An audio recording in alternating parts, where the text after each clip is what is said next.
être un génie de la musique et être un génie de la pensée, ce sont deux choses bien différentes que l'on ne doit absolument pas confondre.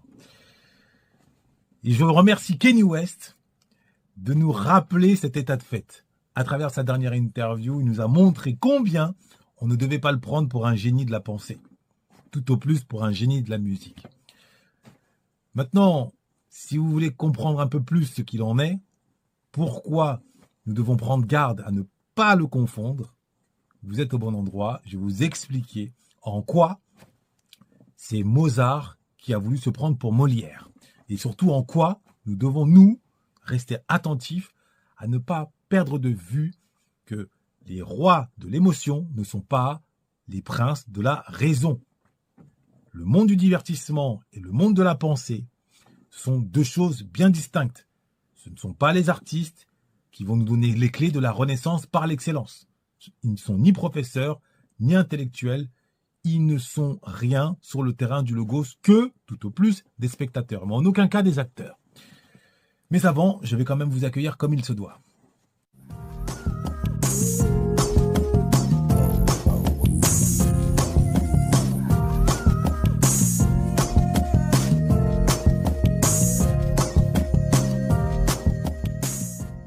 Otep, Shalom, Salam, bonjour à toutes et à tous. J'espère que vous vous portez au moins aussi bien que la barbarie qui entoure les stations essence depuis quelques jours en Île-de-France. Bienvenue sur Afro Noblesse. Comme vous le savez, depuis plus d'une semaine maintenant, j'ai pris l'initiative de mettre à votre disposition une université virtuelle dans l'optique de permettre à un maximum d'entre vous d'accéder à la sagesse, laquelle doit se conjuguer par la connaissance. La connaissance. Pour se connaître soi, il est important de connaître le monde, ou du moins d'avoir une lecture du monde qui nous retire, nous, des réactions émotionnelles face à telle ou telle situation. Sachant que la nature humaine est une et indivisible et qu'elle a toujours existé, autrement dit, que ce que nous vivons, que la façon dont nous réagissons, est déjà inscrit dans des lois, mais il faut les décrypter. C'est des concepts. Et ces lois-là, on y accède par la pratique de la philosophie, à condition de posséder suffisamment de culture générale pour précisément avoir le sens de la nuance, pour précisément pouvoir prendre de la hauteur, pouvoir comparer, pouvoir nuancer, pouvoir opposer. Alors, il y a des rubriques consacrées, vous le savez maintenant, à l'histoire, d'autres à la philosophie, d'autres aux faits de société, d'autres aux portraits croisés, et d'autres aux faits d'actualité. Aujourd'hui, en l'occurrence, fait d'actualité, je vais m'attarder sur l'interview que Kanye West, désormais rebaptisé Ye, a livré au micro de Mouloud Achour. Et à travers cette interview, on doit tout de suite comprendre que on peut être un génie de la musique sans pour autant être un génie de la pensée. Et que même, pour être totalement franc, on peut être un premier de la classe sur le terrain musical et être un dernier de la classe sur le terrain de la réflexion.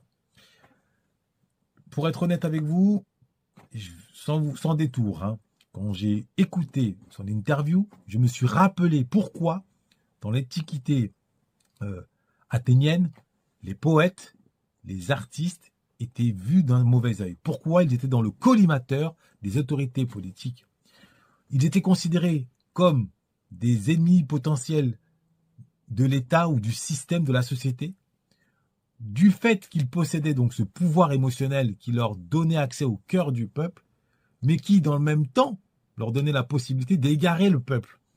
Et quand un poète tient des propos purement fantaisistes, il peut égarer le peuple, il peut l'enfoncer, l'amener dans un ravin. Et son interview, Kanye West, a été l'illustration parfaite de cette mise en garde. De cette mise en garde et de cette menace que peuvent représenter certains artistes quand ils se sentent pousser des ailes, quand ils estiment pouvoir sortir de leur couloir et endosser un costume, hélas, bien trop grand pour eux. Je ne dis pas que par définition, un artiste ne peut pas être intellectuel, qu'on comprenne bien. Je dis simplement que certains artistes confondent leur popularité, confondent leur succès dans leur domaine musical pour un gage d'accès à un statut d'intellectuel. Alors qu'il n'en est rien. Et bien souvent, depuis 30, 40 ans, depuis l'avènement de la société du spectacle, qui a mis en lumière bon nombre d'artistes, et notamment bon nombre d'artistes afro, eh bien, on instrumentalise certains de ces artistes afro dans des combats politiques. Et à l'arrivée, dans bien des cas, ils se sont cassés les dents puisqu'ils n'avaient pas les épaules, ils n'avaient pas l'éducation intellectuelle, ils n'avaient pas la méthode pour fondamentalement tenir cette responsabilité avec efficacité. Mais Kanye West, lui, c'est encore un autre degré. C'est encore un autre degré dans la mesure où sa mégalomanie et sa vision messianique de l'existence, à ce niveau-là, n'a pas d'équivalent.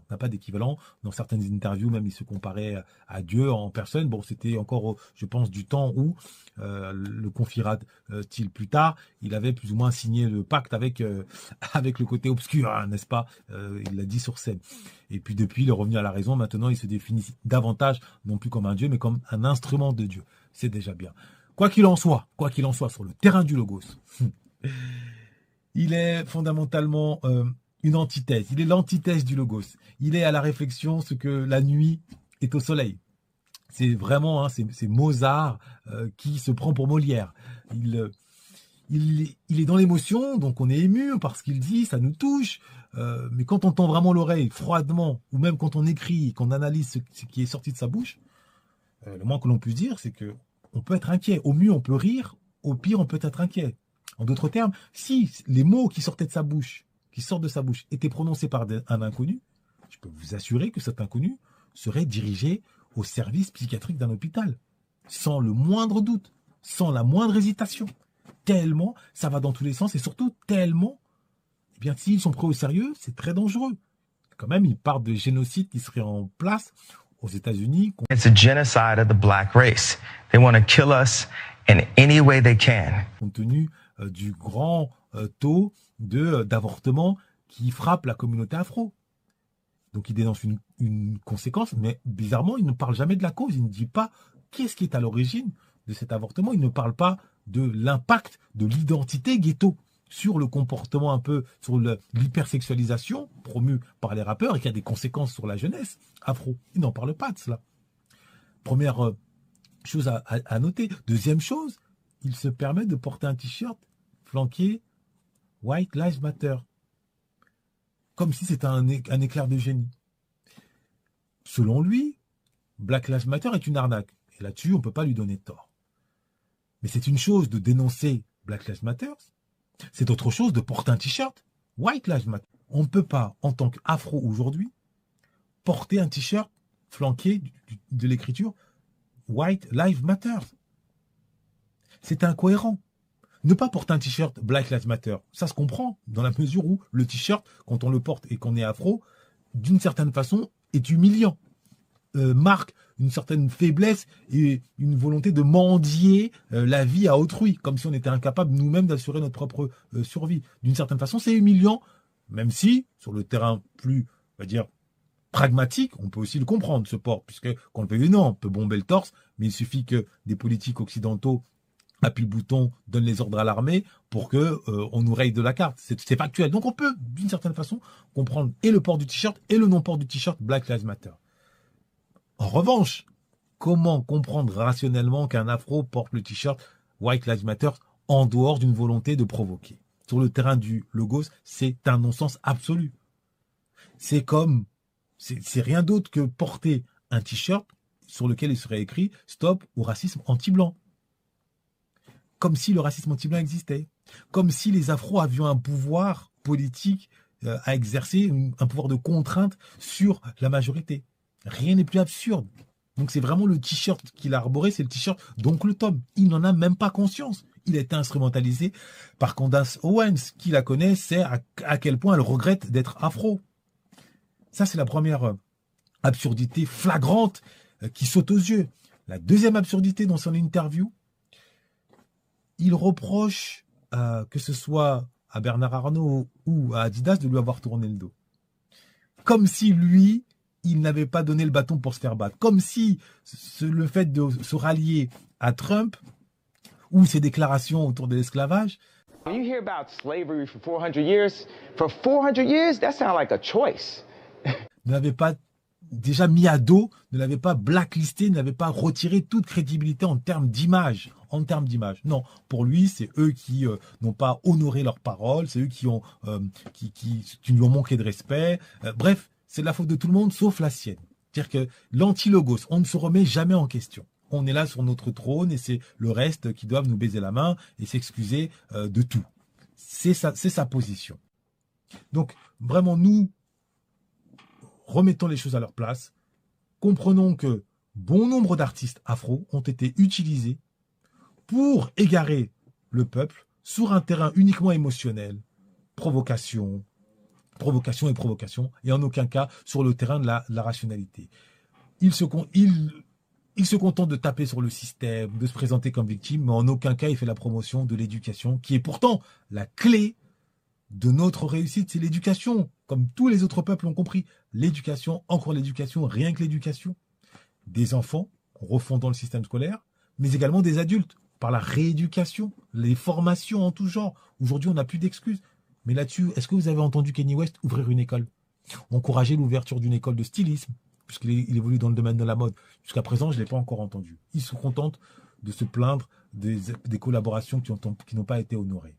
Voilà pourquoi nous devons le voir aujourd'hui tel qu'il est. Un génie de la musique, mais en aucun cas un génie de la pensée. C'est Mozart qui se prend pour Molière. Rien d'autre. Maintenant, nous, ne nous perdons plus, ne confondons plus les deux. Continuons à nous enjailler sur sa musique, sur les musiques de nos artistes, mais ne nous les prenons plus au sérieux sur le terrain de la réflexion. Arrêtons de penser que dès lors qu'il dit une phrase qui va dans notre sens, ah ça y est, il faut les écouter. Non. Prenons garde à ces influenceurs du néant. Noblesse oblige.